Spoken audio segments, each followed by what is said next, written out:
এখন বাজে বন্ধুরা রাত 9টা। তো দেখো এই ভুট্টাটা কালকেরে আমি নিয়ে এসেছি বাজার থেকে। মাম্মাম খেতে চাইছে, বলছে মানে মা ভুট্টা খাবো, প্রায় দিনই আমি নিয়ে আসি।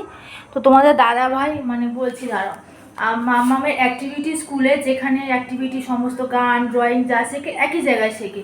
তো ওখানে আজকে অ্যানুয়াল প্রোগ্রাম ছিল, তার জন্য ওখানে গিয়েছিলাম। বাড়ি এসছি মনে হয় 8:40 এরকম হবে। তো তোমার দাদাভাইকে বলছি খুব খিদে পেয়েছে। দাদাভাই বলছে ভুট্টাগুলো আছে একটু তাহলে শেখ মানে গ্যাসেতে, তো লেবু নেই।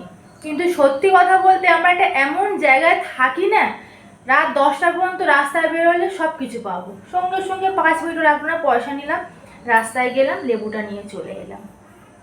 তো আমরা খুব ভালো জায়গায় থাকি, এখানে সব কিছু পাওয়া যায়, মানে সব কিছু সব জায়গায় পাওয়া যায়। রাত 10টা পর্যন্ত এখানে সব কিছু অ্যাভেলেবেল, কোনো অসুবিধা হবে না।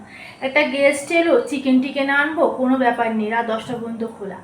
তো এখন এই লেবুটা নিয়ে এসছি, লেবুটা নিয়ে এসে এখন এই ভুট্টাগুলো ছাড়াবো, ছাড়িয়ে শেখবো। মাম্মাম খাবে, তোমাদের দাদা ভাই খাবে, আর তোমরা কারা কারা খাবে চলে এসো, আমি বানিয়ে দেবো।